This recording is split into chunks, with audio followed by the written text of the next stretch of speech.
തിരുവനന്തപുരം അഞ്ചുതെങ്ങിൽ നിന്ന് കടലിൽ പോയി അപകടത്തിൽപ്പെട്ട് കാണാതായ മത്സ്യത്തൊഴിലാളി ഷിജിനെ കണ്ടെത്താനുള്ള തിരച്ചിൽ പ്രതിസന്ധിയിലായതോടെ തീരദേശം വലിയ പ്രതിഷേധത്തിലേക്കാണ് നീങ്ങുന്നത്. കാണാതായ ഷിജിന്റെ കുടുംബങ്ങളും പ്രദേശവാസികളായ മത്സ്യത്തൊഴിലാളികളും അഞ്ചുതെങ്ങ് കോസ്റ്റൽ പോലീസ് സ്റ്റേഷന് മുന്നിൽ കുത്തിയിരുന്ന് പ്രതിഷേധിക്കുകയാണ്. തിരച്ചിൽ നടപടികൾ കേവലം ചടങ്ങുകൾ മാത്രമായി മാറുന്നുവെന്നും അത്യാധുനിക സംവിധാനങ്ങളോ മുങ്ങൽ വിദഗ്ധരുടെ സേവനമോ കാര്യക്ഷമമായി ലഭിക്കുന്നില്ലെന്നുമാണ് ഉയർന്നുവരുന്ന പ്രധാന ആക്ഷേപം. കടൽക്ഷോഭവും പ്രതികൂല കാലാവസ്ഥയും ചൂണ്ടിക്കാട്ടി അധികൃതർ കൈയൊഴിയുമ്പോൾ കാണാതായ ഷിജിനായി കണ്ണീരോടെ കാത്തിരിക്കുന്ന ഒരു കുടുംബത്തിന്റെയും ഒരു തീരദേശത്തിന്റെയും സങ്കടവും രോഷവുമാണ് സ്റ്റേഷൻ മുഖത്ത് അണ പൊട്ടിയൊഴുകുന്നത്. ഷിജിനും ഒപ്പമുണ്ടായിരുന്ന മത്സ്യത്തൊഴിലാളികളും പതിവ് പോലെ പുലർച്ചെയാണ് അഞ്ചുതെങ്ങിൽ നിന്ന് മീൻപിടുത്തത്തിനായി കടലിലേക്ക് തിരിച്ചത്. എന്നാൽ മുതലപ്പൊഴി അഴിമുഖത്ത് രൂപപ്പെട്ട ശക്തമായ അടിയൊഴുക്കിലും കൂറ്റൻ തിരമാലകളിലും പെട്ട് വള്ളം തലകീഴായി മറയുകയായിരുന്നു.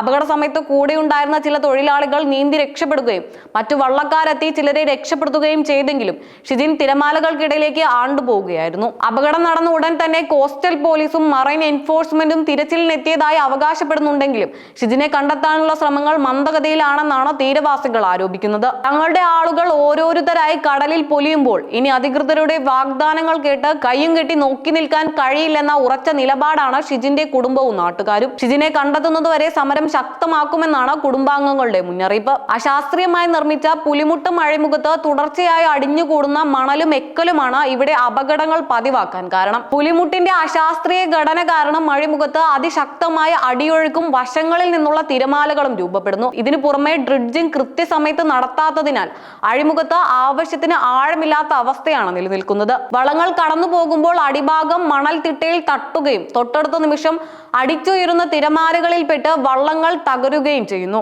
അപകടങ്ങൾ വർദ്ധിച്ചിട്ടും അടിയന്തര രക്ഷാപ്രവർത്തനത്തിനായി ആധുനിക ലൈഫ് ബോട്ടുകളോ മുങ്ങൽ വിദഗ്ധരെയോ സ്ഥിരമായി സജ്ജമാക്കാൻ സർക്കാരിനോ റവന്യൂ മത്സ്യബന്ധന വകുപ്പിനോ ഇതുവരെ സാധിച്ചിട്ടില്ല. കഴിഞ്ഞ ഏതാനും വർഷങ്ങൾക്കിടയിൽ 100-ലധികം മത്സ്യത്തൊഴിലാളികളാണ് മുതലപ്പൊഴിയിൽ മാത്രം അപകടത്തിൽപ്പെട്ടത്. നിരവധി ആളുകൾക്ക് ജീവൻ നഷ്ടപ്പെടുകയും ഭൂരിഭാഗം പേർക്കും ഗുരുതരമായി പരിക്കേൽക്കുകയും ചെയ്തിട്ടുണ്ട്.